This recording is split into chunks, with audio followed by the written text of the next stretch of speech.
Welcome into the Blanket Coverage podcast. Today is Wednesday, October the 13th, and we are on episode 307.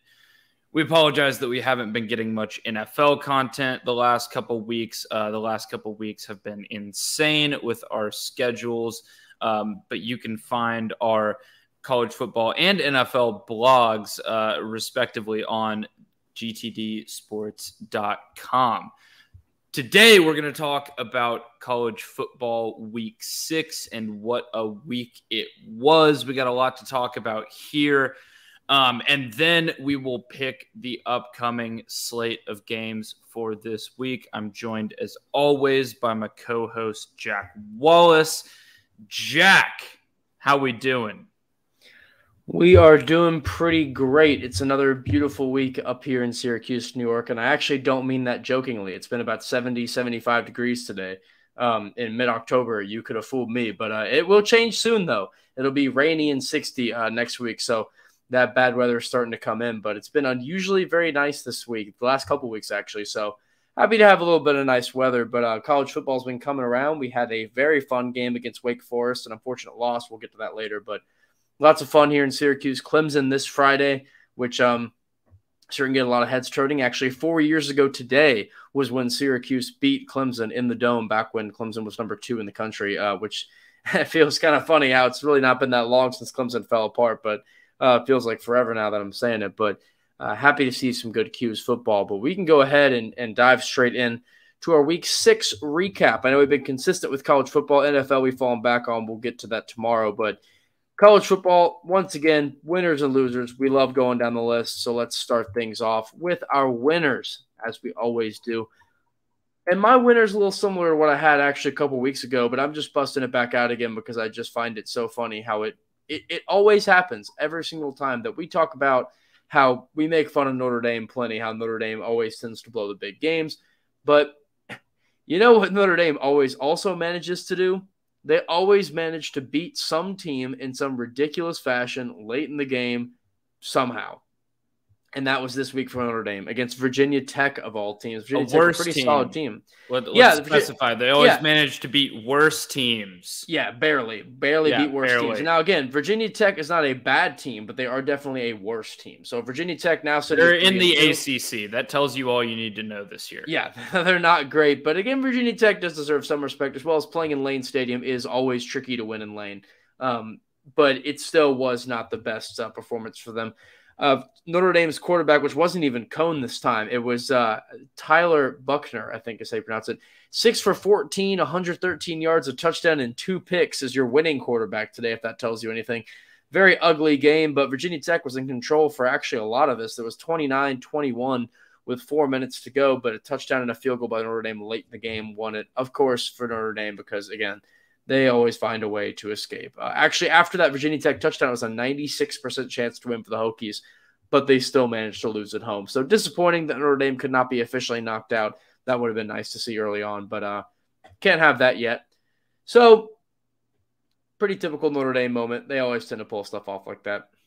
Total Irish moment. I quickly want to ask you this question. Is the American Conference better than the ACC this year? I think you could make a legitimate case. I think the reason why it automatically is better is because who are your top teams? Like Clemson, Wake Forest. No, Clemson's not. Clemson's like the 4th best at this point. I'm talking talent-wise. Clemson's only lost 2 games, and one of them was to Georgia with the greatest defense that we've seen in years. I'm going to talk about that later, but Clemson may have 2 losses, but they've only lost to 1 ACC team. I don't think they're the 4th best team in the conference. I still wouldn't put them too high, though. And I'm aware they haven't played a whole lot of games. Who's the 2nd best team in the ACC? Well, but they also beat Georgia Tech 14-8, and they barely beat them at home. They lost to NC State in overtime. They even barely beat Boston College. Well, North Carolina sucks. You're not going to put them there. But UNC's like way deep on my list there. UNC's not even close to the top. This is my point, is every team in the ACC is bad. I wouldn't say bad. It depends because there's some teams they're not national level competitive. But that doesn't mean bad necessarily, because there's teams like Pittsburgh that, like, I would not say at all that Pittsburgh's a bad team. They aren't a bad team. But would I say that they're a top tier team? No. But they also play Virginia Tech this week and then Clemson, and they play better teams in the ACC to at least see how they do. But yeah, if a team goes 11-1 in the ACC, are they a truly elite national program? No. But it doesn't mean they suck. So there's a huge middle ground right there of like 4-8 in the ACC is not the same as 11-1. Well, yeah, but so every other team in the ACC might be 4-8. How much does that 11-1 really matter when the rest of your conference sucks? Well, but it means you're a lot better than them, which means you don't suck necessarily. Like, I mean, I think there's a lot of factors. Like Coastal Carolina. Well, yeah, Coastal Carolina is obviously not a bad team. Are they going to beat Alabama head on? Like, probably not. 9 times out of 10, they won't. But are they still deserving of their ranking, and are they still pretty solid? Absolutely. But you're not saying they're a top 4 team either. So there's a big middle ground there. There's a reason why Coastal Carolina is still undefeated and is yet not. I don't even think they're in the top 15 yet. So yeah, they don't play anybody. Yeah, actually, no, they are. They are 15th. So again, there's a reason why they're ranked. There's a reason why they're up there. But again, I'm not trying to argue that they're some kind of like giant in football and deserve a ton of respect. They don't. But there's still a degree to that. I mainly just wanted to take a moment to crap on the ACC because they've been awful this year. It's been sad. My first winner of the week is America. Unless you're like a diehard Texas fan or a diehard Alabama fan, this was a great weekend for football because Alabama lost, which officially made Saturday a national holiday. I have a tradition that it just becomes a national holiday whenever Bama loses because it only happens about once a year. So just want to recap this game really fast. This game was enthralling. Texas A&M came out, went up. Let's see, what was the score at halftime? 24-10 at halftime. Bama storms back in the third quarter, ties the game up, goes ahead, and then Zach Calzada from Texas A&M eventually drives them down one time at the end of the game, scores, needs another score, and then they come back down after he got absolutely rolled up on by one of his linemen. And A&M on the final play of the game with a field goal storms the field against Alabama. And I want to give A&M their due respect here, but with all due respect to A&M, that is not the story. A&M is not the story. It's how did Alabama lose to a 3-2 Texas A&M team whose offense looked lost against the likes of Colorado and Mississippi State.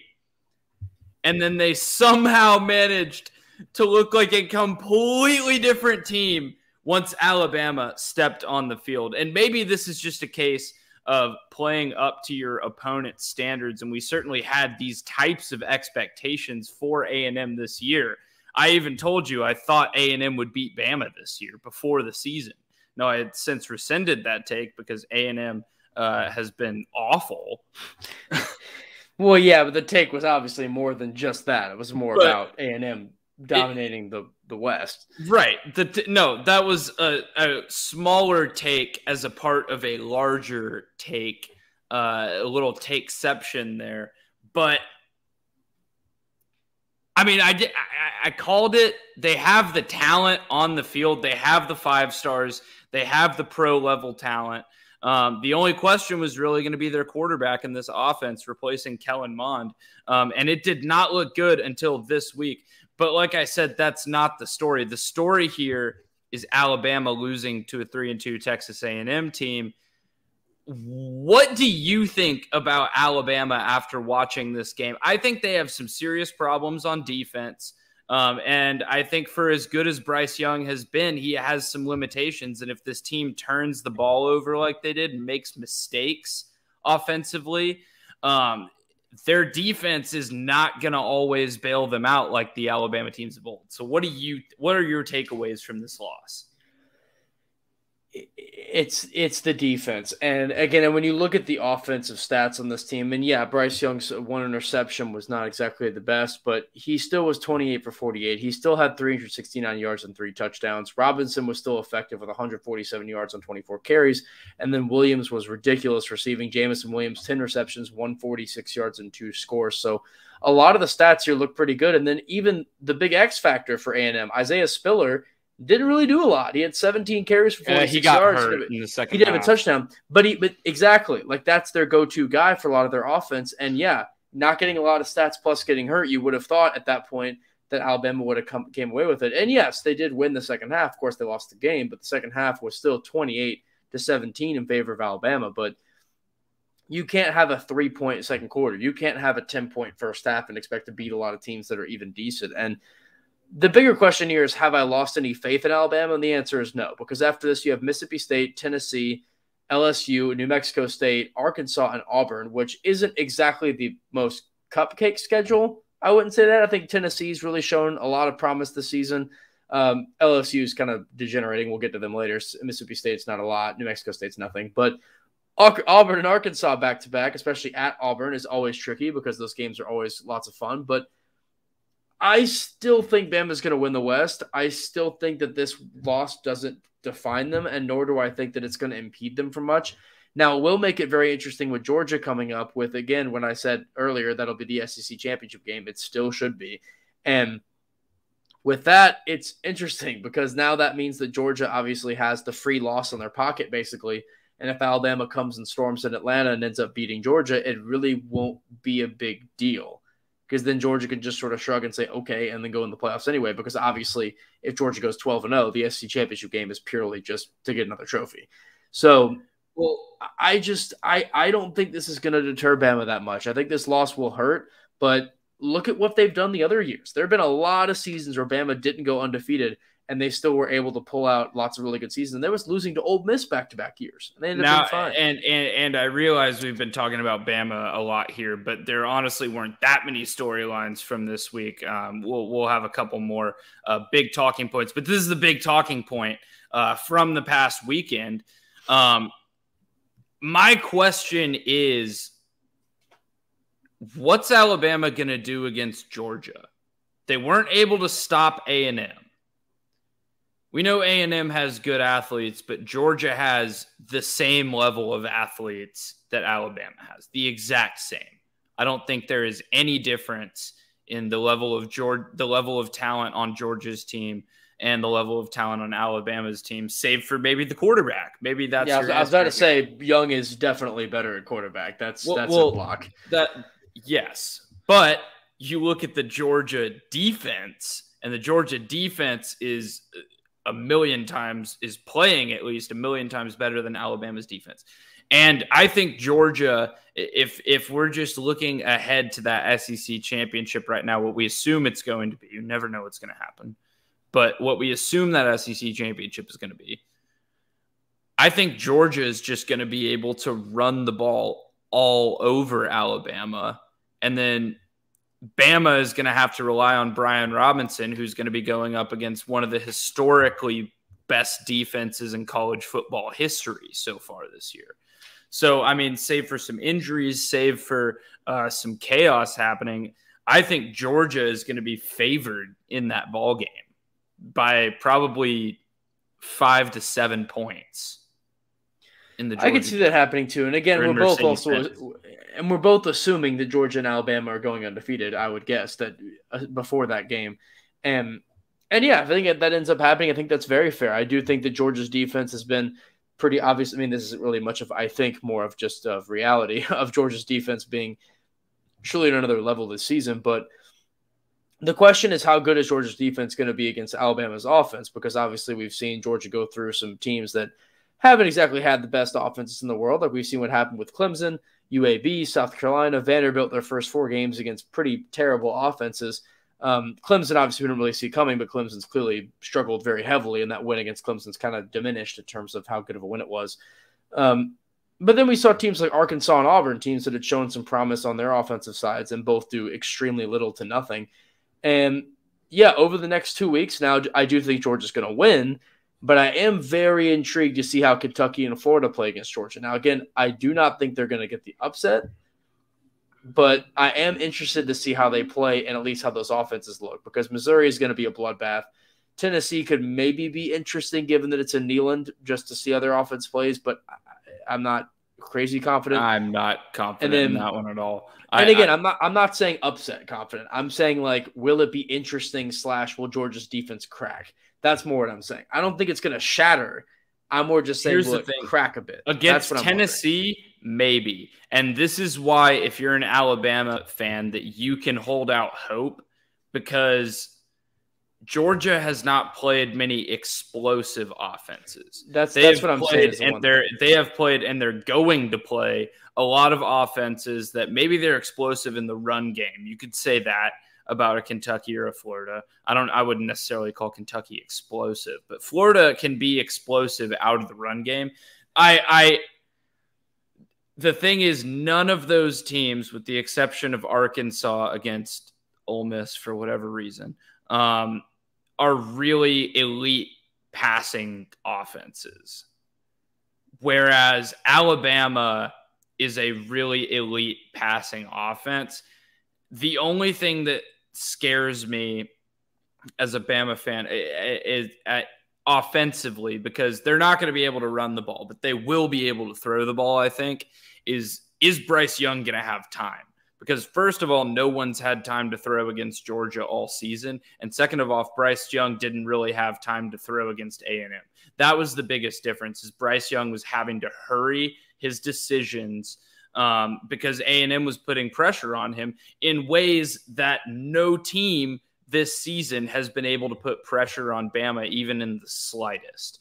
And that's what's going to be the difference, is as a freshman quarterback, are you going to be good enough when you don't have time, when you don't have all day to sit back in the pocket? Because that's the thing about Alabama quarterbacks, and transferring the Alabama quarterback skill set into like an elite quarterback skill set is the time to throw.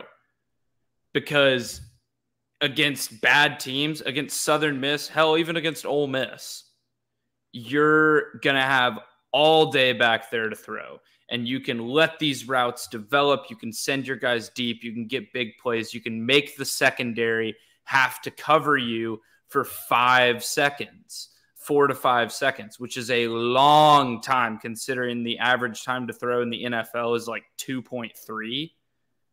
That's a long time to throw. That's twice as long to sit in the pocket or to scramble out of the pocket if you have enough room. But once you have to throw in 3 seconds, once those Georgia D linemen beat your 5-star center or your 5-star right guard or your NFL level left tackle, once you're playing against that kind of pressure, that's what I really want to see Bryce Young in, because he looked good, but it clearly rattled him early. He had to settle into that game, and that's what eventually became the difference, because once Alabama started to get things rolling on offense, it was too late.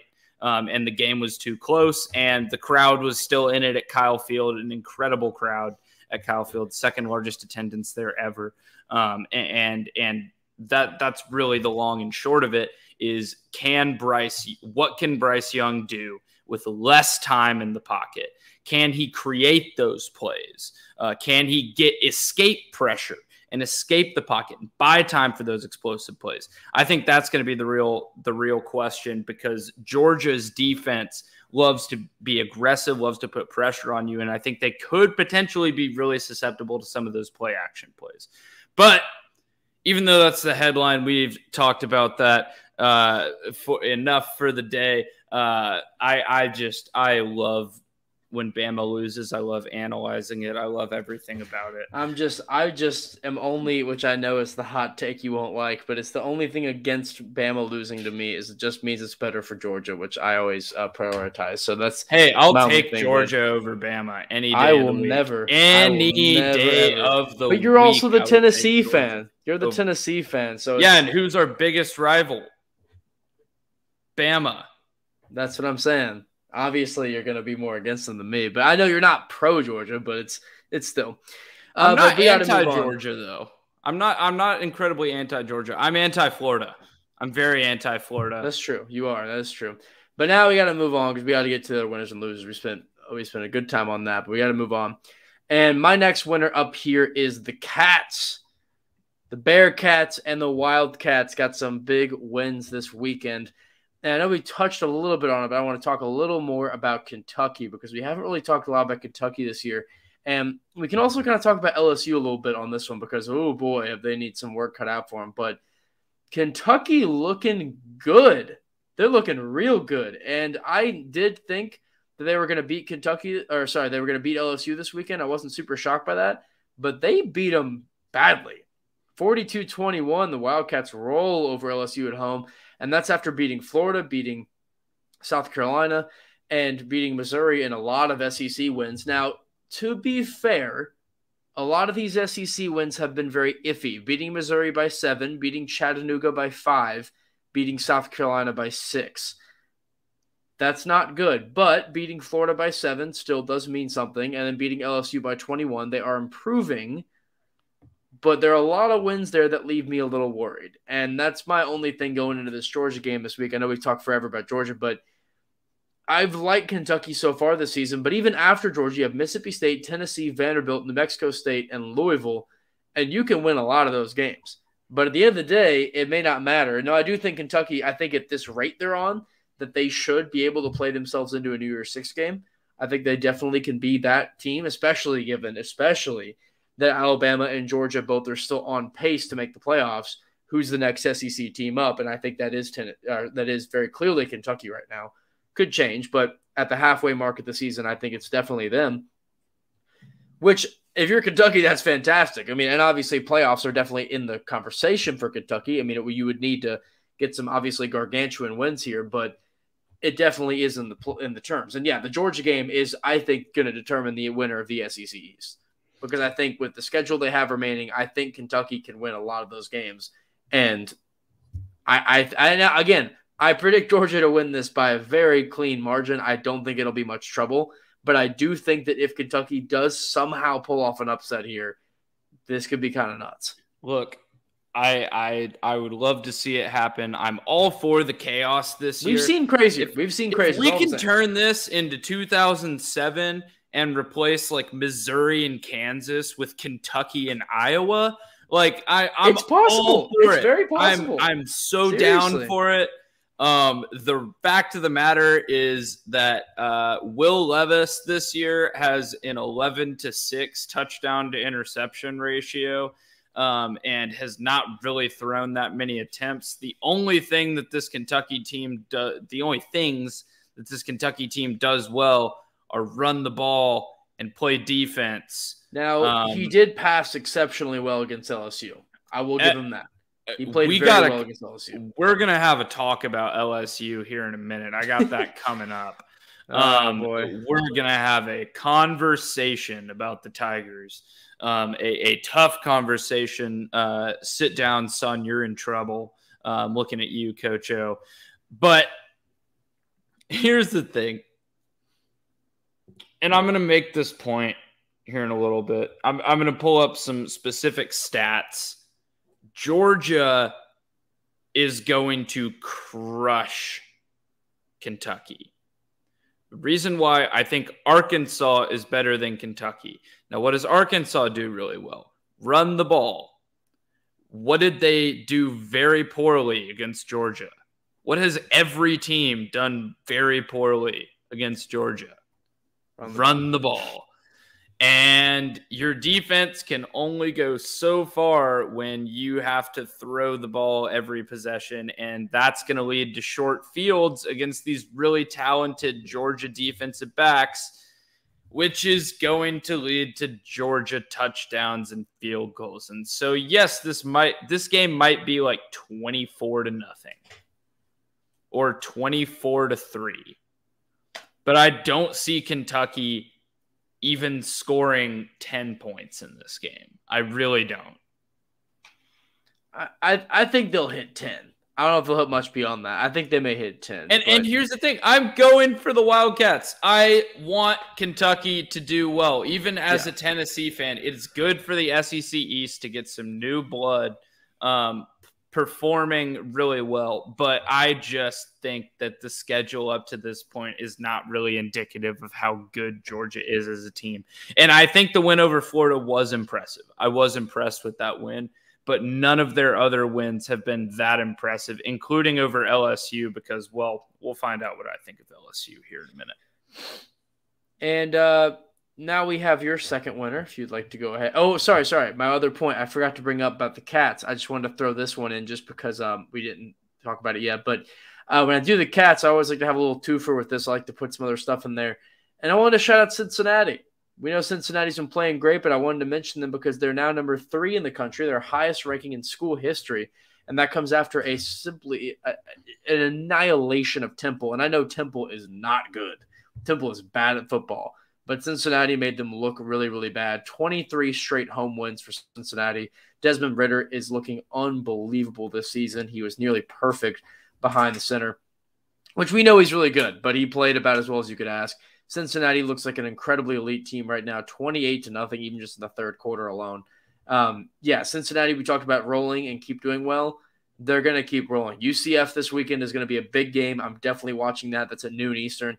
But after that, Navy, Tulane, Tulsa, South Florida, those are all going to be easy wins. Now, SMU will be interesting, but then Eastern Carolina to finish the season. This Cincinnati team has a very clear path to 12-0. Yeah, absolutely. Well, my second winner is the Lane Train is back on track. And look, I'm going to be quick with this one. Ole Miss can't stop anybody. I don't think they could stop, when the preschool teacher is like pulling all the kids in the wagon. I don't think they could stop one of those in its tracks. But hey, look, you dropped a 50 burger on Arkansas and won the football game when Sam Pittman decided to go for 2, which I don't understand. But is the Matt Corral Heisman talk back on track? No pun intended with the Lane Train. I think it is. And again, it's if you're just asking, is it back on track? I say it is. I don't think his odds are still crazy high. I think there are other guys that could be. But I think that it's still looking like that probably will be the case. I mean, Ole Miss does not need to win the national championship to have a guy like Matt Corral win the Heisman. And now we know the Bama loss was tough, but Ole Miss has at Tennessee this week, LSU, at Auburn, Liberty, A&M, Vanderbilt, at Mississippi State. That's a lot of winnable games in that stretch. Now, there are a few tough games in that stretch. I still think A&M is going to be tough. I still think games like Tennessee could be interesting. At Auburn is always crazy and Jordan Hare. So there are some weird games in that list, but I think that it's going to depend on how they play in those, because I think a lot of those they should be favored. They should be looking good. But no, for Ole Miss, they've proven that they're a very solid team in the SEC. And we know the SEC has been good this year, but there are a lot of mediocre teams. And it's sort of still seeing who's going to sort of be one of the better ones. And we know that Ole Miss and Arkansas are kind of in that, I would say, tier 2 of the SEC, where it's like there's pretty solid, good, decent teams, but they can't really compete with tier 1. And so far, that's kind of been proven. So, by the way, did you know that A.J. Brown and DK Metcalf were on the same team at Ole Miss and they went 6-6? Nothing says wasting talent. Nothing says wasting time like bringing up that stat like everyone else, every other sports commentator loves to bring up that stat. That might be that, and like Clayton Kershaw and Matt Stafford going to high school together might be the most irrelevant yet most brought up like factoid of our generation. But it still is true, though. And at the end of the day, it's, Ole Miss. Obviously, the winner of this game desperately needed the win. But this is one of those situations, like I mentioned with Kentucky, of like who's going to be the SEC team to not make the playoffs, but still get the New Year's Six Bowl. So it's like that's kind of where that Ole Miss team is heading of like, you really needed to win this game to get in conversation for that. And they did. So we'll see how they move on. And at some point, we are going to have our Heisman talk. We will. Not yet for it. Yeah, no, not yet. It's too early in the season. But at some point coming up here, we're going to have our Heisman conversation. And next up for my final winner, I'm going to go ahead and shout this man out. And I know I've talked a lot about my guy, Sean Tucker, for Syracuse and how unbelievably good he's been at running back this season, because he has been. He's been ridiculous. But there's one other guy that I have to put over him for just how simply unbelievable he's been this year, and that's Kenneth Walker III, a former Wake Forest guy transferred over to Michigan State and has been one of the biggest reasons why Sparty has been very good this season. And I have always liked Michigan State. I've always been Michigan State over Michigan. I have no idea why, to be honest with you. I've just been one of those teams I've liked. And to see Michigan State finally be relevant again just makes me so happy. And it's been because of this kid. He's unbelievably good. Even in this game, he had 29 carries, 233 yards, and 1 touchdown. So, Gary, if you're listening, if you feed the running backs that are really good, they do good for you. And you win games. And Michigan State is winning a lot of games. And now it was against Rutgers, mind you, which isn't actually awful, but isn't really great either. They're 3-3. But Michigan State looking like a really solid team this year, and a lot of that is because of guys like Kenneth Walker who are just tearing it up. And they have at Indiana this week, and then Michigan, which will obviously be a colossal game, and then at Purdue, Maryland, at Ohio State, and then Penn State in a back-to-back, just simply crazy end to this season that I'm very excited to see. But yeah, Kenneth Walker is the best running back in the country right now, and I don't even think it's a question. And if you want to look who's going to win the Doak Walker Award, it's probably going to be Walker. I actually disagree with you. I think Bijan Robinson is the best running back in the country. Despite having worse stats in those categories? Despite having played better teams? It's 913 yards when nobody else has over 800 is still a big stat. And he's not even top 4 when it comes to carries. Okay. That stuff matters. I still think Bijan Robinson is better. I watched Bijan Robinson play 2 weeks ago. And the man is an absolute freakazoid, an absolute freak of nature. No, it's good for Kenneth Walker. There are multiple sides to this argument. The question's going to solidify itself when Walker plays teams like Ohio State, Penn State, and Michigan. Yeah. That's the answer. Once he plays those teams, I think it'll be either undisputed or not an argument at all. That's my take on that then. It's those teams are going to make or break that case. Yeah, if he ends up performing like this against them, he's going to win the Walker Award. I don't have the Bijan Robinson stats up at the moment, but Bijan Robinson has been absolutely incredible too. Oh yeah, I'm not trying to disrespect him. He's been unbelievable. I'm just saying that Kenneth Walker is just and like I would have him higher 200-yard games. I would have Bijan Robinson higher in the Heisman vote. I'll say that. He's still not going to win Heisman, but I don't know. I don't know about that. I don't know. And this is the larger conversation that we're going to have about the Heisman in a few weeks. But if there's no standout player, standout really running back, receiver, or quarterback from the top 4 teams. You know, you thought it was going to be Bryce Young if Alabama goes undefeated. And now Alabama is not undefeated anymore. Well, I don't. One more note on this, just to support your point, and before we move on, here's your top 5 guys in Heisman voting right now. This is Vegas Insider top 5: Bryce Young plus 200, Matt Corral plus 200, maybe C.J. Stroud plus 800. Absolutely not. Which, yeah, I think that's a joke. That's an absolute joke. That's just I'm just reading the stats. I'm the messenger here. Kenneth Walker III plus 1,400. Bijan Robinson plus 2,000. After him is Desmond Ridder, Travion Henderson, Kenny Pickett for Pittsburgh, Blake Corum, Michigan, and then Oregon's quarterback, and then Spencer Rattler, and then Sam Howell. If you want to talk about how far off they've fallen, that's fair. Yeah, but dude, that's fair to put them that low. I'm sorry. Pardon my French. That's horrendous. That's horrendous. You want to look at Oddshark? They still have Bryce Young, Matt Corral, and C.J. Stroud as your top three. I mean, do not. A lot of these places still could not explain to me why. And I think C.J. Stroud, maybe he ends up winning it, but he will only be winning it because there is a lack of like star players, star quarterbacks, running backs, and receivers on the best teams in the country. As of October 10th, this is on, I think, DraftKings. I'm not going to read it the odds, just the order. Bryce Young, Matt Corral, C.J. Stroud, Kenneth Walker III, Desmond Ridder, Bijan Robinson. Here's a question for you. Has there ever been, and I assume the answer is no, but has there ever been a quarterback come off the bench in like week 6 and still win the Heisman? Because how funny would that be if Spencer Rattler was the Heisman favorite and then got benched and the guy he got benched for won the Heisman? I would not know what to do with that. Oh, I would laugh my actual ass off. But let's move on. We can talk about Heisman stuff at a later date.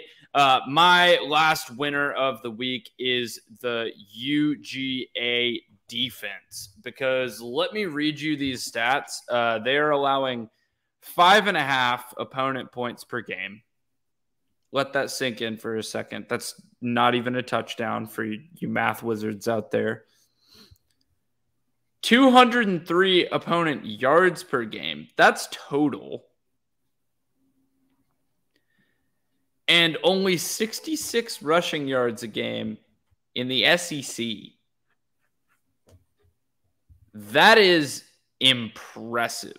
And they are on pace to potentially be I looked it up earlier. There are a few comparable defenses. And the only ones that were actually recent were 2001 Miami. If you can remember Ed Reed on that squad. Yeah, that defense was I know they didn't really play anybody, but yeah, that defense was nasty. And 2011 Alabama, which if you remember, historic, won the national championship game in the worst national championship game of all time, and I don't think it's even remotely close. It was Super Bowl 53, was it, or 52? Yeah, with Super Bowl 53, but college version. No, that was infinitely more entertaining. This was the worst game, the worst big game ever. It was 9-6 in a rematch of Alabama LSU. And that Alabama defense is commonly heralded as the greatest statistical defense of all time because they held opponents to an average of under 200 yards per game. I think it was 188 was the number. Even they gave up like 8 points per game. So Georgia's defense, as far as scoring, is giving up less points while holding them to about 12 more yards.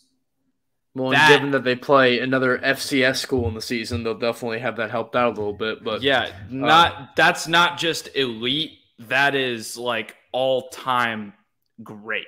That is like historic.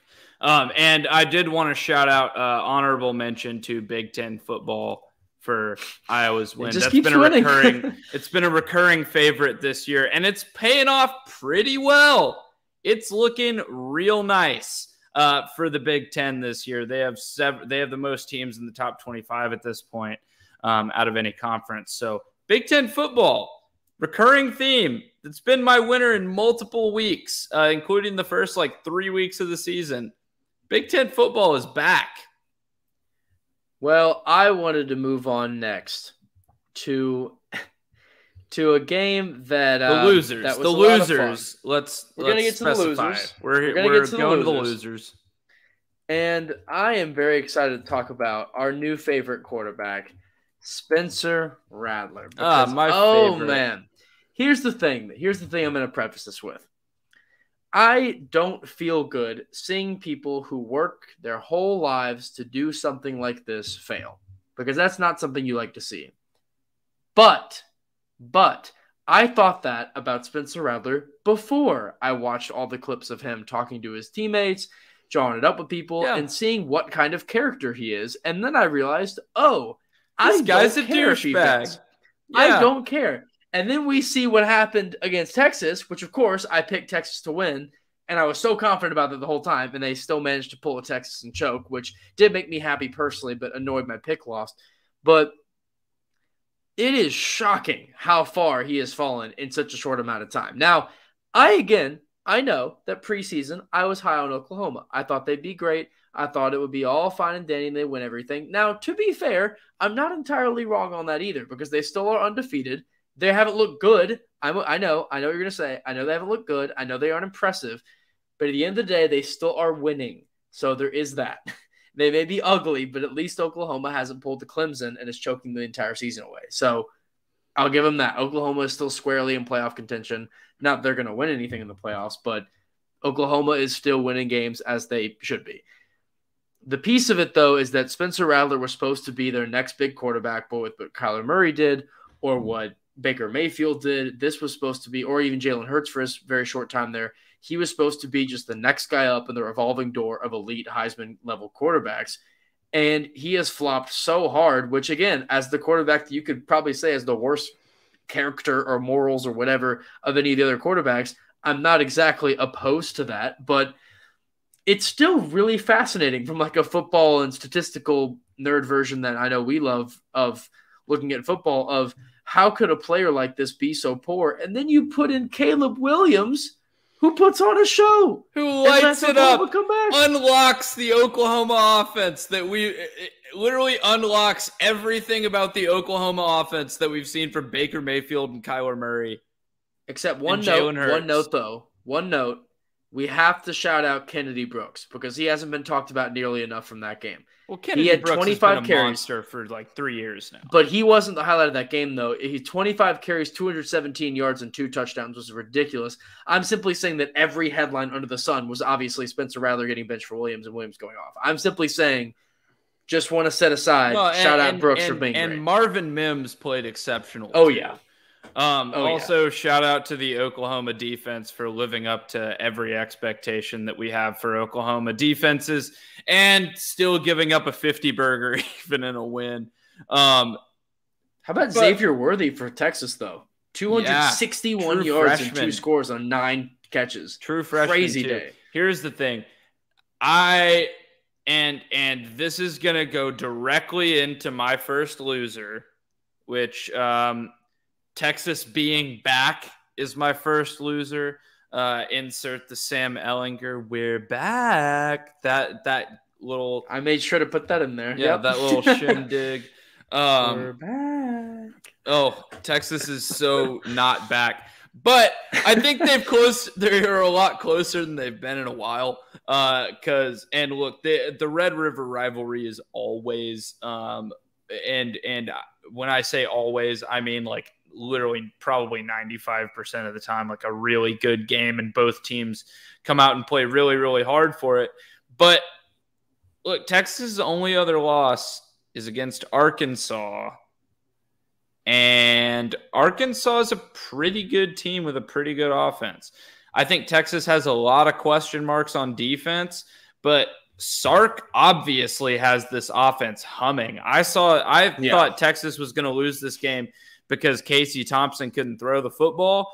Casey Thompson threw the hell out of the football for Texas. And like you said, Xavier Worthy really stepped up. So I think this Texas team is, the next few years, not this year. Maybe they get a Fiesta Bowl this year. Maybe they still go to the Big 12 championship this year.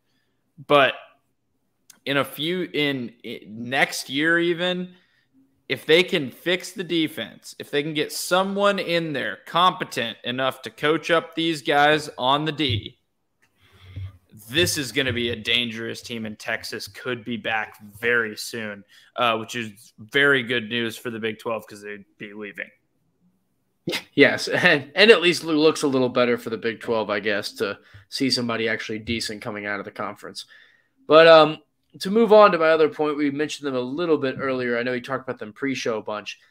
But another big loser this week, the Mormons. I know you had them as a winner a few weeks ago, which they rightfully deserve, but sadly they also rightfully deserve the L they had this week because BYU had finally fallen off. Now, we knew they were going to fall off eventually. We both kind of were not super high on them preseason because, again, losing a guy like Wilson, how well he played in college. Well, and just going back to the returning production stats, it wasn't just Zach Wilson. They lost their top rusher and receiver from last year, and the defense didn't return that many guys, but the coaching staff, I mean, what a job they've done. And I know, speaking of Wilson, I know we haven't had NFL in a minute, but I will have, so much fun stuff to say about him for our podcast tomorrow on the NFL, but we'll get to that then. He's the new Daniel Jones.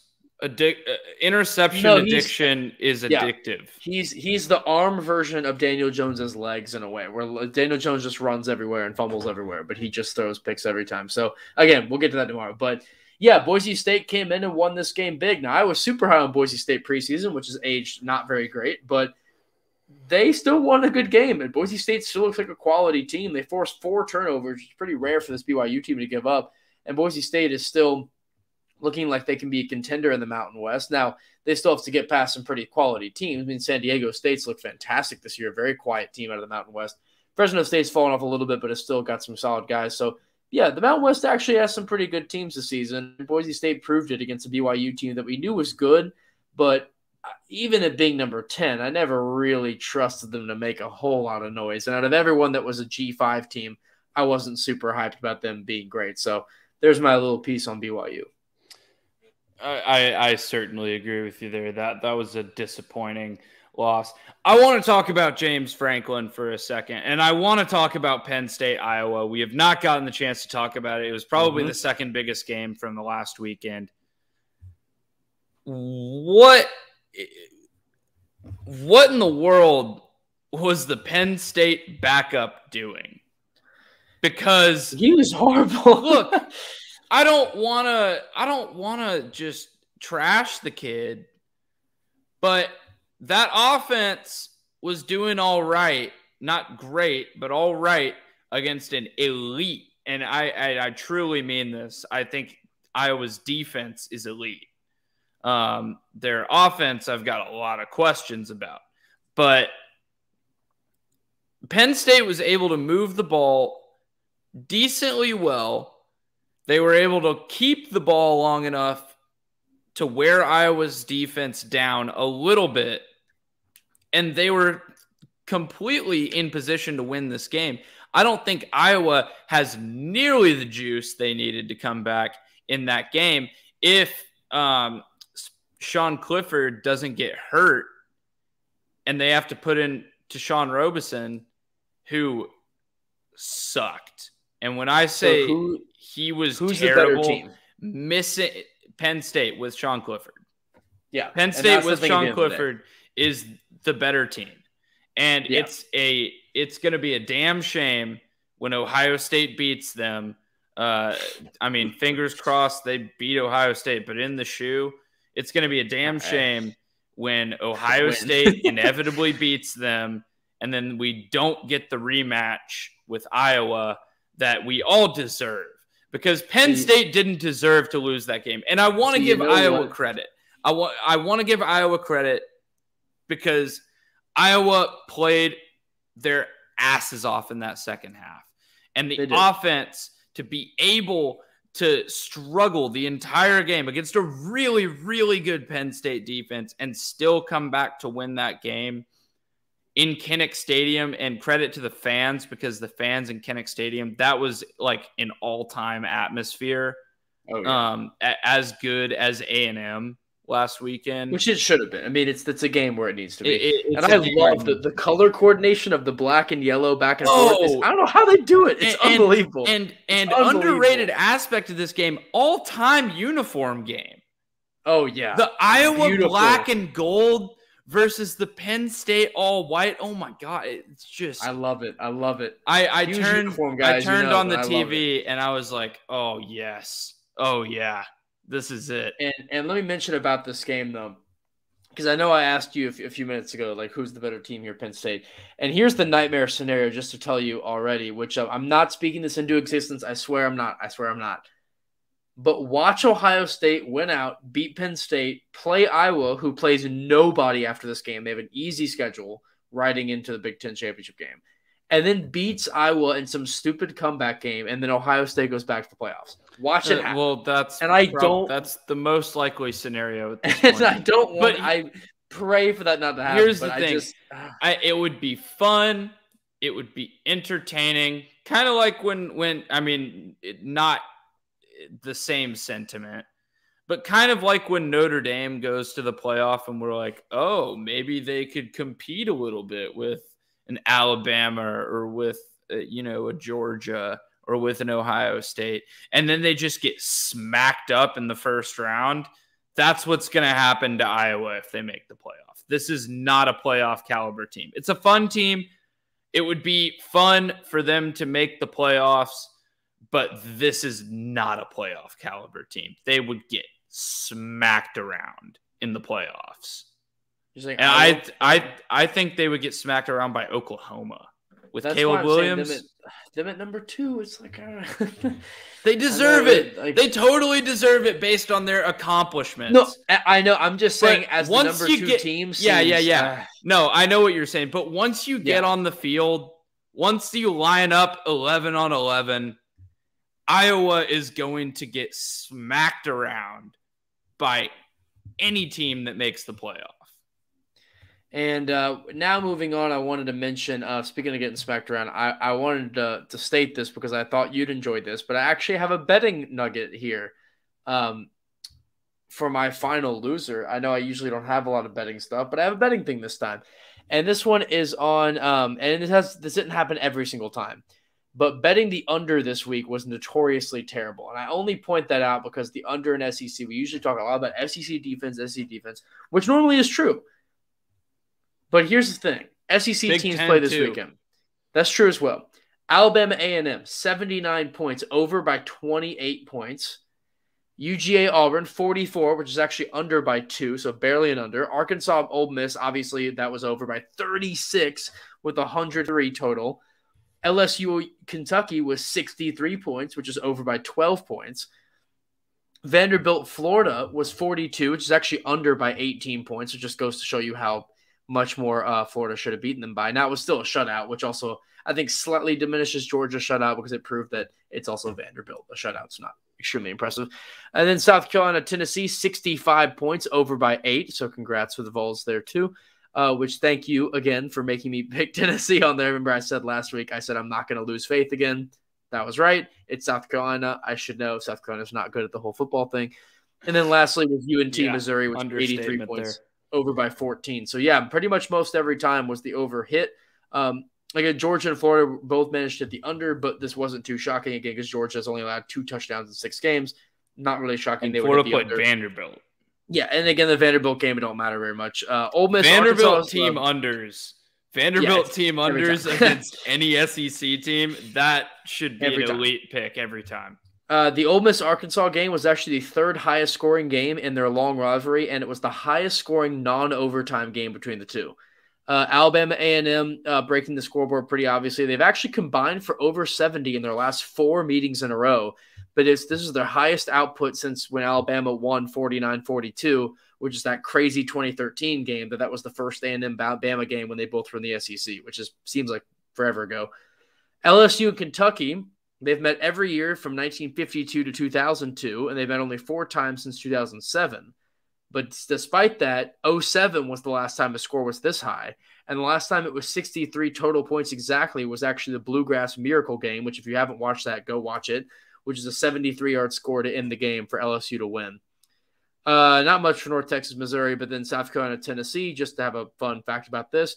Tennessee actually dominates the all-time series 28-10-2, but they haven't. The Vols haven't put up this many points against South Carolina since 2014, and the total points this week were the highest since that same game too. So some fun scoring stats that I was able to find and dig up for you. So love to hear that. But that's it for my losers. I actually went to our freshman year of college, so this would have been 2017. I actually went to watch a Vols South Carolina game in Neyland. Sat very, very close to the field, and guess who lost that game? Tennessee and Jarrett Garantano, a name hope I never ever hear again.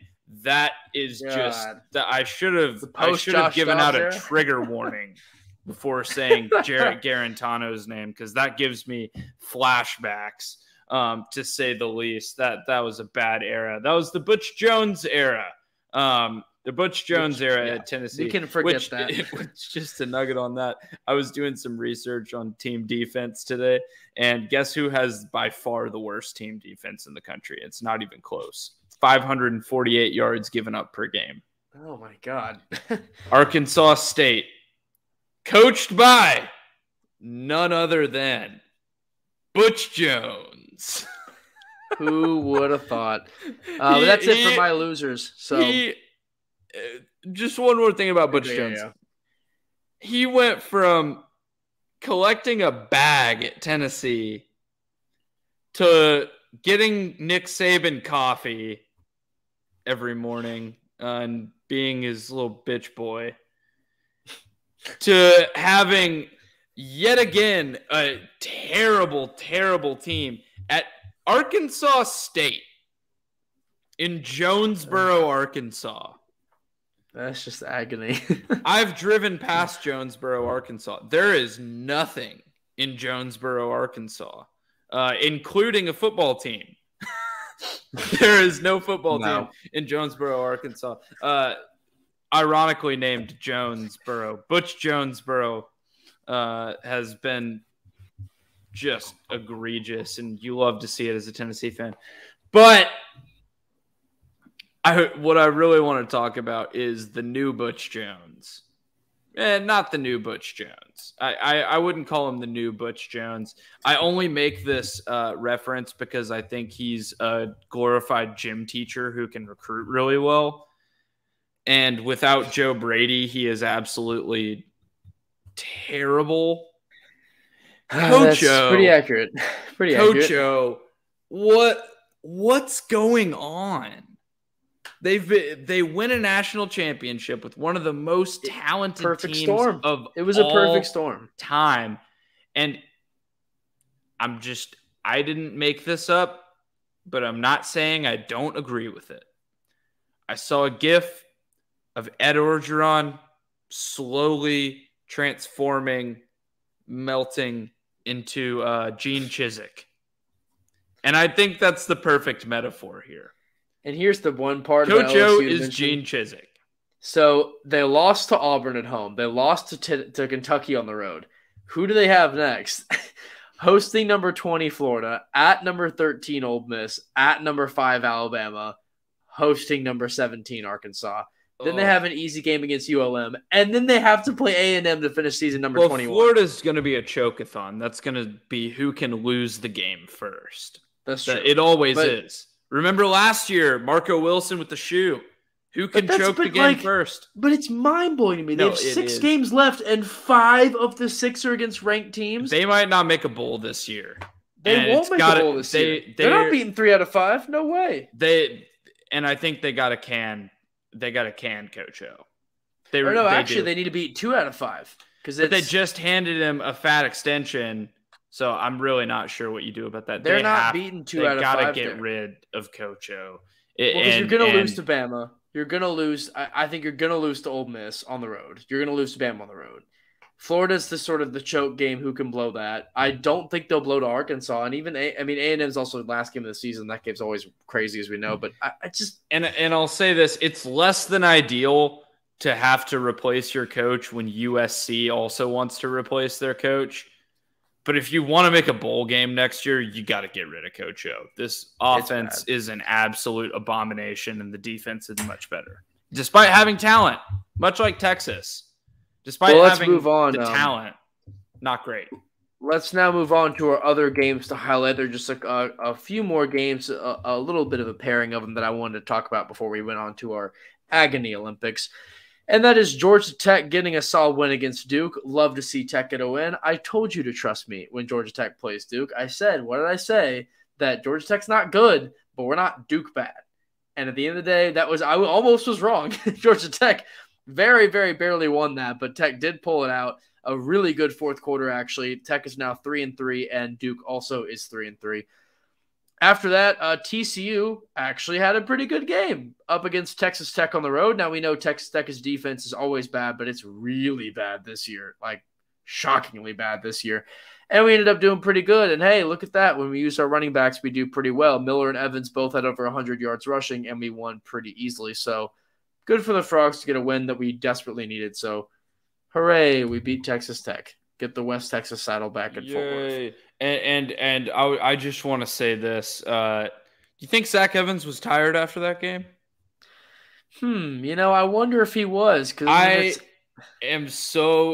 TCU should be, and TCU 360 should be so happy that I no longer have access to a TCU press pass because I would be a menace. I never attended one of Gary's press conferences because I felt like I was too biased, but I would be an absolute menace in press conferences right now. I would ask him immediately on Tuesday, was Zach Evans tired after that game? That would have been amazing. I actually have a point about that I'll make that relates to it in a second. I'll make in a second, but I can relate to that. After that, I know we don't like talking about them very much because we're not very pro this team, but Baylor's looking pretty solid. Baylor gets another big win over West Virginia. Now, I have to say, too, West Virginia, what is wrong with you? The Mountaineers are now 2-4, 0-3 in the Big 12. I thought they were going to be decent at best, but wow, this is bad. Bears are now 5-1 with just the Oklahoma State loss, which 5-1 is a pretty good start. I know they're not against the most stellar teams in the country, but they are winning. In RJ Young's mind, or whoever that guy is that puts together the god-awful rankings.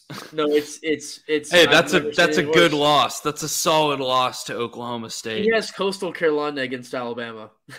Like up on them in the polls. I was like, what? He had Oklahoma State as the number 3 team in the country. Right now. Can you spell clickbait, kids? That's all that is. He doesn't believe that. And us as actual people that are trying to be journalists, I mean, it makes me sick that people. He doesn't believe that. He doesn't think that. There's no way he actually thinks that. I get $0 to do my work, and he gets more than 0 to do that. He could be paid $1, and that would be a disservice to journalism. It's disgusting. But he should pay whoever publishes them. He should have to pay them. He should pay them. Next up is a team that is getting absolutely 0 press on because I think it's there's kind of a reason why. But UTSA is looking pretty good, actually. The last undefeated team in the state of Texas, other than I think actually SMU still is too. But UTSA is 6-0. They will make a bowl now officially after beating Western Kentucky. And I called this. I said UTSA. I said preseason the UTSA was going to have a really good season. They were going to look really good out of the Conference USA, and they probably were going to win it. And that pick's trending great right now. School record 6 straight wins to open the season. And how about those Roadrunners that are now going to make a bowl game? And in my opinion, I think they'll make a pretty decent bowl game. And maybe we can see them play somebody good because, again, their schedule is a joke. It's Conference USA. But they've looked like they're beating teams by a lot. It's been pretty easy for them. And so, I do think it's, again, the same treatment that we talked about with Coastal Carolina where you can win a lot of games. But if you play in a really bad conference, even if you win, there's sort of not a lot you can do with it. So, but they still put up a lot. They're looking good. Their quarterback had 6 touchdowns. They've been blowing up every team. They beat Memphis this season. So they've been playing a few teams that are decent. But, yeah, the final stretch of their year is really not that hard, and they should be looking really good going into the end of the season. But, yeah, shout out UTSA. Me. We can now move on to my favorite part, which, again, won't be very long because usually these is a pretty short part. But we love talking about the Agony Olympics. And, boy, do we have a lot of teams that we can talk about in here. First of all, Syracuse. We are allergic to winning games. We should be winning. Syracuse is now 3-3 on the season. And Oh, man. So Wake Forest won this game in overtime. It was an absolutely brutal loss. A.T. Perry for wide receiver for Wake Forest had 3 receptions, 4 touchdowns. He was ridiculous. This game was absolutely painful because Syracuse led the entire game basically and yet still choked it away in the end. But did Babers cover? Yes, he did. And did he also lose? Yes, he did. And he also did this because I wanted to hear your take on this. It was 3rd down and 13 at about like the 40-ish yard line. And Wake Forest threw an incomplete pass, but had a holding call, and he chose to accept it. So then it was 3rd and 23 instead of 4th and 13. The next play was a 25-yard gain, and then the play after that was a touchdown, and Wake took the lead. I was when I tell you when I was that's a Mike McCarthy moment. Oh man, I was on the sideline. I had my camera because I was shooting the game, and I just looked around. I was texting my friends who were in the crowd, the student section, and they were like, "What just happened?" That's a Dan Quinn moment right there. And here was the moment to react back to what you said earlier. Anthony Lynn moment. Oh yeah. A friend of mine who was reporting on the game asked Babers about that in the press conference, and he said, "Why did you accept the penalty?" Because that gave him the first down. And he dodged the question and moved on to the next thing. So if that tells you anything, there you go. Next up, the bowl game that I don't want to say on air is the actual game, but we're going to just say Connecticut, Massachusetts happened. That game was a real thing. It wasn't a fever dream as much as I hoped it was. But UConn lost. UConn lost. They're actually this bad. And we knew that UMass was awful. To winning games. And we know that UMass is truly terrible. They are an awful team, but they beat UConn, and they beat them handily. It was not very close. I just appreciate the fact that all these terrible teams are out here playing each other to see who can truly be the most terrible team in the country. I'm so happy that's real. I love that it's a real thing. Like the fact Colorado State Vanderbilt was a real game, like that just yeah, it's awesome. And then Vandy UConn. When do we get Vandy UMass? Someone it's check. It's like inverse Christmas. It's like getting excited to get coal. I mean, it's so bad. So yeah, it was 27-13. Again, it wasn't close. UConn getting absolutely smacked. It's just pathetic. So who's surprised? Not me. But actually Merriweather for this game, the running back for Massachusetts had 39 carries for 171 yards and 2 scored. I wonder if he's tired too. So a lot of carries for him. Other couple of games here, UNC lost to Florida State by 10 at home. And I know I've ragged on Florida State basically every single week that we've been talking about them, even when they beat Syracuse last week. But they beat North Carolina by 10 in Chapel Hill. Can it get worse for the Tar Heels? Honestly, can it get worse? Look, this has very little to do with this situation, but I will go ahead and throw the horns down for UT legend Mac Brown losing to a Florida State team that lost to Jacksonville State, which we will never forgive. We will never forgive that loss. That will go down with like that. I mean, that should go down with like App State, Michigan. Also in 2007, another 2007 comparison.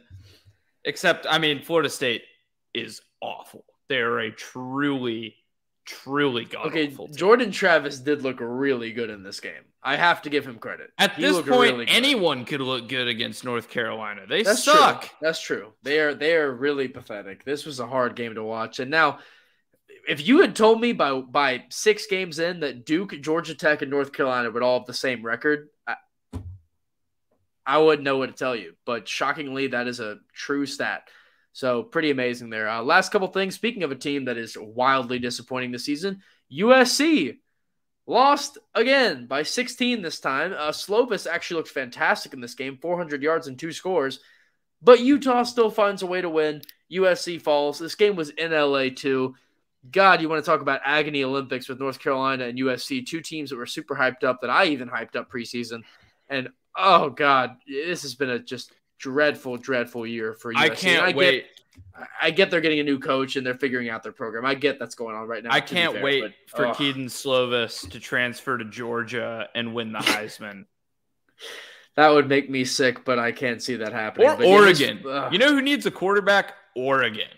But see, here is the sad part, though, is that USC's defense, what was so miserable, 42 points given up to the Utes. That's the more problem here. I mean, USC scoring 26 isn't ideal, but 42 points. I mean, come on, guys.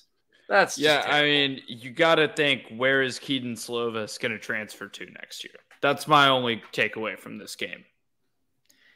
Yeah, and Drake London is actually a ridiculous wide receiver, though. Drake London is ahead of Devontae Smith's pace from last year. He has been 832 yards, 5 touchdowns, an average of 13 a catch. Like, yeah. I have to. The one player on USC that I will not dog at all is him, who deserves all the credit in the world. That's a Heisman dark horse right there.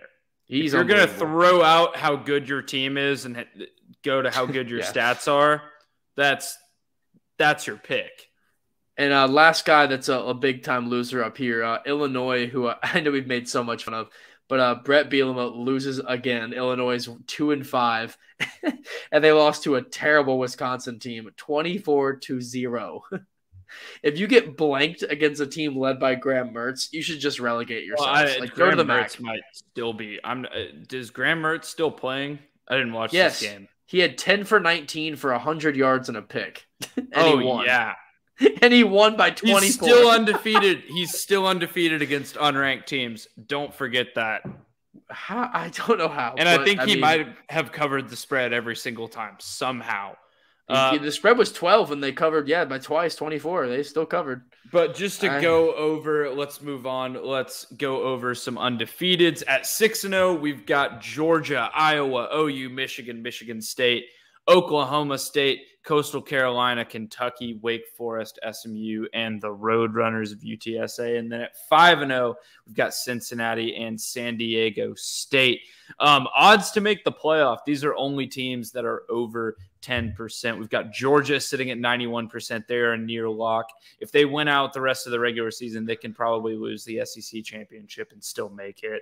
Well, they will still make it. They're a near lock at this point. Oklahoma with a 59% chance, Alabama with a 54% chance, so still the third best odds to make the playoff there. Cincinnati with a 45% chance. I'm going to go ahead and assume that if they win out, that they're going to make it. This is the year for them. Michigan at 40%, Oklahoma State. Oh, wait, no, that's Ohio State. Ohio State. Sorry, my mistake. 37% and Iowa at 25%. And it cracks me up that Ohio State still has a better chance to make the playoff than Iowa. A lot better percent. I mean, 12% better. Like, it's not entirely close either. It's kind of sad. And then going down to the rankings, Alabama moves down 4 spots to the number 5 spot. Penn State moves down 3 spots to number 7. Kentucky is now up to 11. Michigan State into the top 10, sitting at number 10. Ole Miss somehow moved up back to number 13. They just flipped with Arkansas, apparently. Yep. Arizona State is up to number 18. We had a big argument about that before they came on the podcast. Not going to have that argument right now. And then Texas is still in the top 25. Because they're still here because their name is Texas.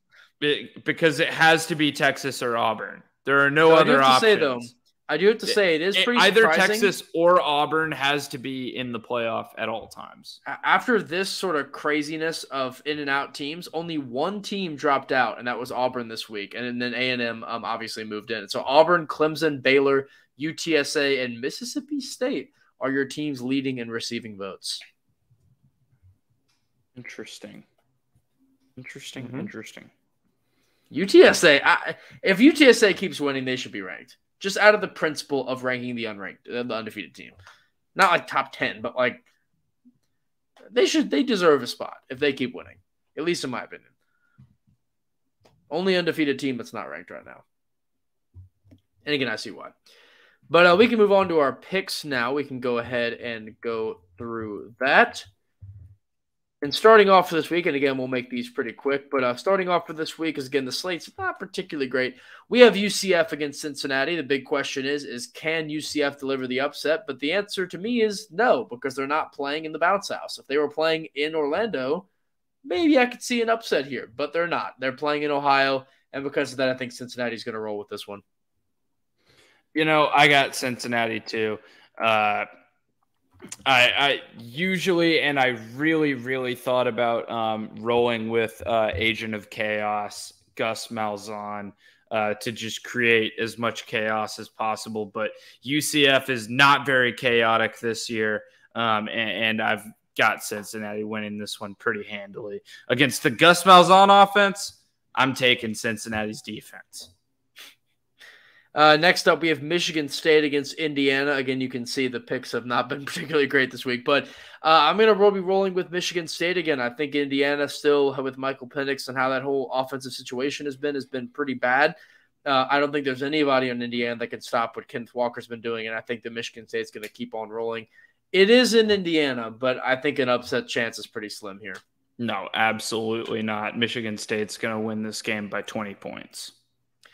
Up next, we have Oklahoma State, Texas, and what should be a pretty exciting game. Now, Oklahoma State is ranked way higher than Texas here, but both of us are on the upset watch. And the reason why is because, yes, Texas did blow away a very good chance to beat Oklahoma, but that was also because Caleb Williams is indeed legit and put on an absolute show in the Cotton Bowl. And with Texas going back home, hosting Oklahoma State, and being angry after blowing such a big rivalry like that, it's hard for me to see Oklahoma State coming away with this win. With, again, I still refuse to trust Spencer Sanders. I cannot. I will not.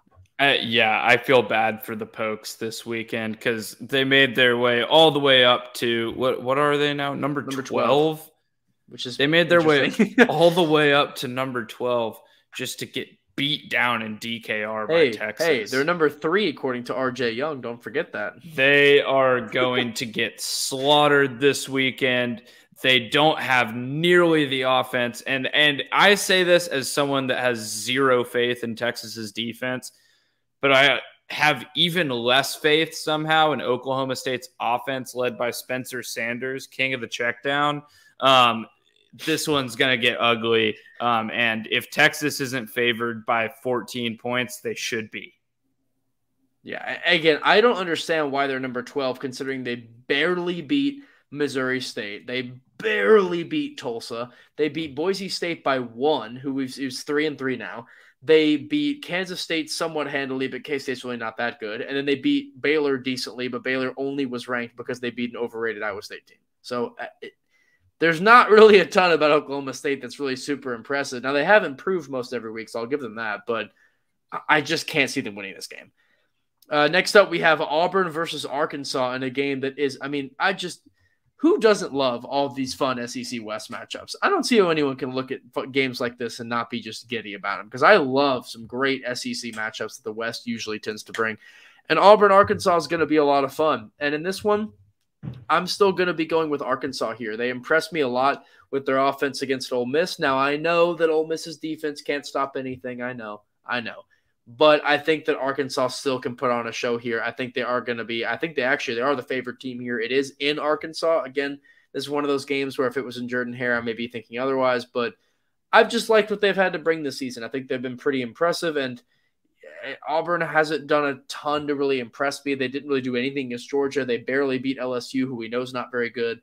And then they beat Georgia State by just 10 before losing to Penn State. There's just not a ton about Auburn that I've really loved this season. And I think Arkansas is going to come out fired up in this game. Well, I'm going to pick Auburn mostly for the sake of being different, but also because I think this just might be the end of the road for Arkansas this year. They can still beat LSU. They can still have a good season. But I think this is kind of the end of the road. They've worn out their welcome in the AP top 25, in my opinion. And what does Auburn do better than anyone else is lose to all the best teams while beating all of the rest of the teams. And you could make a case that Arkansas is one of the best teams in the SEC this year, but This just seems like a prime spot for Auburn to do something really weird. I don't like seeing Arkansas losing 3 games in a row. That's the. I don't like seeing Arkansas favored by 3.5 against Auburn. And that's fair too. I think they have a lot to go for them this week, and I could see bettors fading this team a little bit again with losing to Mississippi in a game that was that close. But again, you're one pass away from beating them being 5-1. You're one play away. And Arkansas, and I think Auburn was a lot more than one play away from losing games like Georgia, which I get Georgia way better than Ole Miss, I know. But even Penn State, even games like Georgia State where they barely won, I mean, that was still concerning. Up next, speaking of Georgia, we have Kentucky versus Georgia. And I want Kentucky to win so badly, but I'm not crazy enough to pick them. That's just too much. It's going to be Georgia. Yeah, would you like to know what the line is on this game? Probably disrespectful. 26 points. So I was right, yeah. And I will be taking the Georgia Bulldogs to win by approximately 1 million points. According to ESPN, they have Georgia at a 95.4% chance to win against the number 11 team in the country. Yeah, also Texas is favored by 6.5 points against Oklahoma State. I just wanted to point that out. That's fair. And up next we have Texas. Up next we have a pretty fun game. I'm actually kind of excited for this because it's a very weird matchup. But a matchup that we're going to start seeing a lot more often soon, and that's BYU against Baylor. That looks very strange to read out loud. But again, with BYU joining the Big 12, we're going to be reading this a lot more often in the coming years. Now, both these teams are 5-1. BYU is the only team that's ranked here, even though Baylor's receiving votes. But Baylor's still pretty heavily favored, according to a lot of analysts, and in fact, according to the line, too. So that's why I'm going to be rolling with Baylor, because to me, something is fishy when the unranked team is very favored against the ranked team. And that has me a little bit worried. Yeah, same here. If we look at the line history on this game, Baylor opened as a 5-point favorite, and they have now stretched that to a 6.5-point favorite. And yeah, I'm going to roll with Vegas on this one. I'm going with Baylor. Now, I don't know that it's by a touchdown. It could be a very close game. And I think a surprisingly low scoring game is what we're in for. But I'm rolling all the way with Vegas. My biggest thing that is the reason why I'm picking Baylor too is that I look at how they've played against their bad opponents, because Baylor playing against their bad opponents puts up monster offensive numbers and defensively locks them down, while BYU's put up pretty good offensive numbers and the defense has been okay. Because South Florida is a terrible team and they only won 35-27. And so games like that kind of concern me. Well, they played up to their competition well. They beat Arizona State and Utah, that I think are both very quality teams. But I just see the Utah State game. I see the South Florida game, and I'm like, those should be really clean wins, and they were very dirty wins. And so that, to me, kind of makes me a little concerned here. While Baylor, when they had to get the clean wins, they won very easily. So that, to me, gives me a good amount of context. Even though, obviously, I don't think either of these teams are bad, I just think that makes me help Baylor here. Next up, we have Arizona State, Utah. Speaking of those two teams, and this is going to be a really fun game that I'm quite excited for. On the web. According to Nation.com, nice. Coming off their first loss of the season a week ago. Sorry, my Alexa is talking a bunch about this game because apparently she's excited too. You should have let her go. She was giving us some analysis, man. I know, I can barely hear through these. These are all noise canceled. I can't really hear what she's saying, but anyway, she was talking about the game. She was like, before this, season or whatever, Arizona State only had one loss, something like that. She was pulling up a stat. She was trying to help you out, man. I appreciate her, but I did want to say for this game, Arizona State, Utah. Now, Utah looked great against USC, but I also think it's not particularly difficult to look good against USC.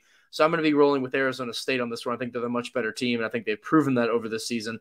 Now, the line right now, at least on ESPN, is pretty even. It is at Utah. I think this is a pretty tough game to call, to be honest, but I've still liked a lot more of what Arizona State's done this season than Utah. Yeah, Arizona State by 1.5 kind of scares me, but I'm still going to take them here. I'm going to roll with who I think the better team is. But, yeah, on the road, Utah is a tough place to play, too. People underestimate that. Next up, we have NC State against Boston College, and now I'm going to go out on my limb a little bit, and I'm going to go with Boston College in this game. And the reason why I'm going with BC instead of NC State, despite NC State being the one ranked team here, is because I've liked more of what Boston College has been able to put up this season. Now, I get that they're coming off of a loss to Clemson, but that was a game where they played pretty well in, and they probably shouldn't have lost that game, but still played very well. Before that was a win against Missouri. And then if you look at what NC State's done this season, their loss to Mississippi State, I think, is much worse of a loss. Now, I know they beat Clemson head-to-head, but it was an overtime game that was really, really tight and honestly could have gone the same way with Boston College.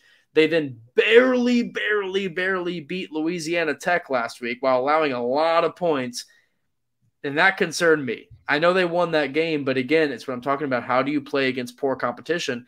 And they didn't play well in that game. But this game is at Boston College. It's a night game. It's the big prime. I know we'll make fun of this, but it's the primetime ACC game, which I get. Oh, yeah. Yeah, baby. That's like seeing the Giants and Eagles on Sunday Night Football. Nothing gets me more hyped than a mediocre football game for 7 p.m. I'm just saying that for these teams, I get nationally, who cares? But for these teams to have it be the night game under the lights in Boston with BC looking actually pretty decent this year, which they usually don't, but they look pretty good this year. Hostile atmosphere that is Boston College. It's a lot easier than playing NC State. If it was in NC State, I would have the Wolfpack easy. But I think because it's in BC, because it's the night game, because it's more money on it, I feel like this is brewing for an upset here. NC State hasn't looked good the last couple weeks. I'm going to just come out and say it. I haven't watched a lick of these two teams play besides what I saw of NC State and Clemson. Actually, that's not true. I bet against NC State week 1 against Mississippi State, and that did not turn out well for me. Look, this is the most NFC Easty game you could possibly ask for in college football. This game is extra NFC Easty. And maybe a little AFC Southy this year. They aren't that bad. I solemnly swear not to watch this football game, and you can hold me to that because I will not be watching this football game. Neither of these teams are relevant in any way, shape, or form except for the fact that NC State beat Clemson. Thank you for that, or else we would still be talking about Clemson in the playoff conversation. So for that, we thank you, but I will not be watching this game. I'm just going to go with the ranked team and who I think is the better coach team. I'm going to go with NC State in this one. And up next, we have Ole Miss versus Tennessee in what I think will be one of the most electric matchups of all day on Saturday. Yes. I am very excited. This is and the it's night opposite of NC State versus Boston College. This is the AFC and the NFC West. Yeah, this is the AFC West. This game is going to be a ton of fun. And in this one, I honestly am going to be riding with Ole Miss in this game. I get that the ranked team in Tennessee is not. I get it's kind of for inverse reasons. And I get also that Tennessee had a lot of struggles early in the season, and they've been playing very well since. But I do think that Missouri and South Carolina are very difficult to be litmus tests because both of those teams are bad. They are very bad. I know that I picked against Tennessee for the Missouri game, but that was honestly without doing my research. After doing it, I then was like, okay, they're going to smoke South Carolina, and they did. The thing is, though, is they still are giving up points. And that, to me, concerns me when they're still giving up points, these two teams that aren't very good. And what does Ole Miss do better than nearly anybody else in the SEC is score. And I get their defense isn't great. I know they give up points, too. I know they don't have a great defense. That's what they get. That's what they do better than anyone else in the SEC is give up points. But they also put up 51. I get that they or 52 or whatever it was. But I get they still put up a million points and they lost. But I know they still give up a ton of points. I know their defense isn't good, but their offense is better than Tennessee's, and they're able to put up a lot more. And so because of that, I still think they can win this game. I think that even though it's a road game at night, I don't know. I feel like this does have an upset brewing, but I think it means a lot that Ole Miss is still favored in this game. I get it's super close, but Ole Miss has a very much better offense. So without looking at the spread, what do you think the spread should be in this game? Ole Miss by a little bit. Give me a number. Like 2? It's 3. So you were about right. Okay. I think Ole Miss should be on paper favored by like 6 or 7 points, which is the reason that I'm taking Tennessee in this game. Because at home in Neyland Stadium, say what you want about the Vols, that is going to be a hostile environment. It's going to be loud. Maybe not quite Bryant-Denny, but we saw what happened when they went to Bryant-Denny. Neyland is going to be a hostile environment. The Tennessee Vols are a wagon on offense this year. Ole Miss can't stop anybody. This game might have 200 points scored in it, and the Vols are going to come out on top in a close game. The over-under here is 82, which it should be. Yeah, that's about right. I'm honestly tempted to take the under because that just feels like a trap. It's still kind of tough, but it's a little trap game. There's no defense in this game. Exactly. That's why it's a trap. That's why it's a trap. That's why I'm going with Ole Miss, because if there's no defense at all, who has the better offense? And the answer is Ole Miss. So that's the reason why I'm still riding with them, even though I get that it's still extremely trap gamey. I know night game in Neyland. I know, but I'm still feeling it. I would if this gives you solid, I wouldn't be shocked if they lost this. No, I wouldn't either. And to be honest, the only reason I picked the Vols is 1, to be different, and 2, because they put up a 60 burger this year. Ole Miss doesn't have a 60 burger on their resume. Well, I mean, has Ole Miss played? Actually, I'll take that back. They played Austin Peay, but yeah. Let's go P. Actually, that's not true. That's not true. They put up 61 on Tulane. Oh, I forgot about that game. My apologies. My mistake. Yeah, which Tulane is probably just about as good as Missouri. Okay, well, I'm still just gonna pick them to be different, but okay, well that's fair. Next up, we can move on to the game that this will take 15 seconds, and that's probably stretching it. TCU Oklahoma. It's going to be OU, and it's going to be OU by a lot. Well, if Spencer Rattler plays, I think TCU's got a chance. There's no way they're that. Riley's not that stupid. However, there was some great reporting done actually by an OU student journalist for the OU Daily. I did see this, yeah.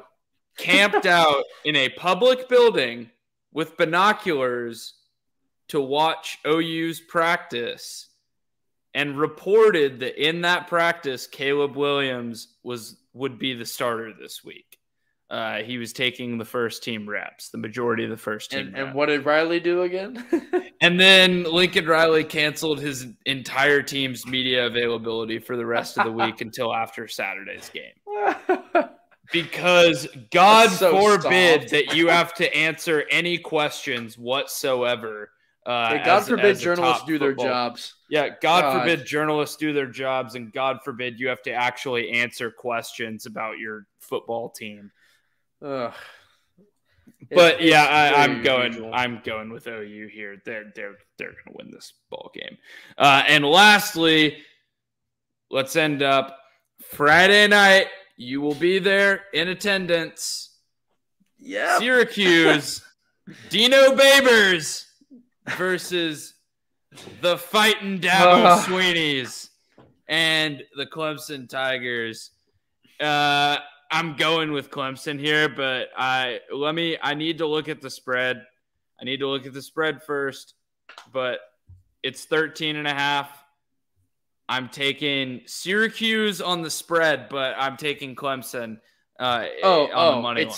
Is it 13.5? Really? Yes. I would. Oh my God! Yeah, we're 100% going to cover that. Absolutely. And now I'm going to bet against that because you just said we're 100%. Nothing ever happens 100%. Okay, here's why I'm saying that. First of all, because Babers covers a weirdly majority of the time. Babers does cover. Secondly, we played exceptionally well against every team that Syracuse has played that you can say is decent or good. We've played better against. Wake Forest came into town that is a decent, solid team. They are. And we played really well against them. Liberty came into this game, and they're not a great team. But Liberty's got guys like Malik Willis on there that is an incredible player, and we played really well against them. Who did we suck against? We sucked against Florida State, who is not good. We sucked against God, who else did we even lose to? I'm forgetting now. We sucked against Rutgers, who's not any good. We sucked against actually that was it. So yeah, that's the problem here, is that we play to the competition every time. So that's the reason why I'm actually pretty confident that we'll be looking decent against Clemson. And I 100% think Clemson's on upset watch. Upset watch. Not saying I don't think 100%. And they don't have an offense to speak of. I definitely. That's for sure. Yeah, and what is Syracuse's biggest strength besides this run game? Offense.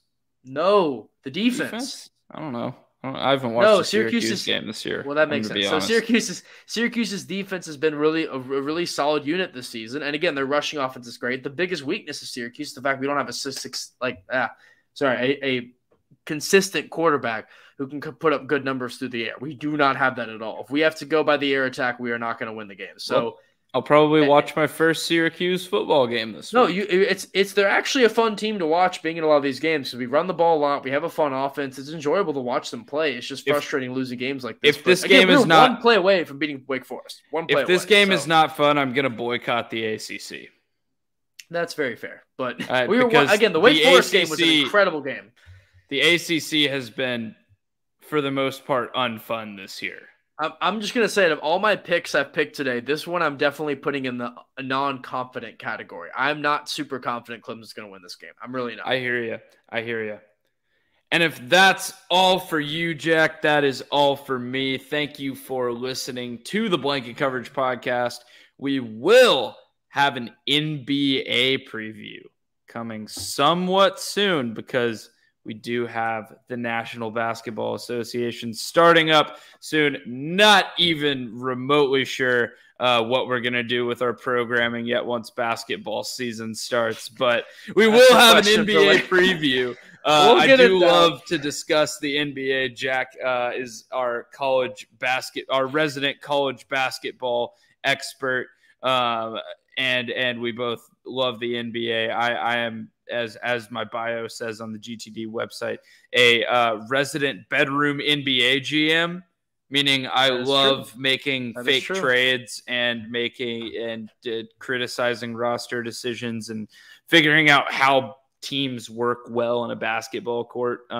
Basketball a little bit easier to analyze from just the eye test without actually knowing what's going on on each play. Like a football team, we're literally just guessing. It looked like he was supposed to do that, but we have no idea what the play call was. We're not in the headset with them. Basketball, a little bit easier to look at what teams are doing just based on where they are and what their responsibilities appear to be. But that will do it for episode 307. We will be back tomorrow.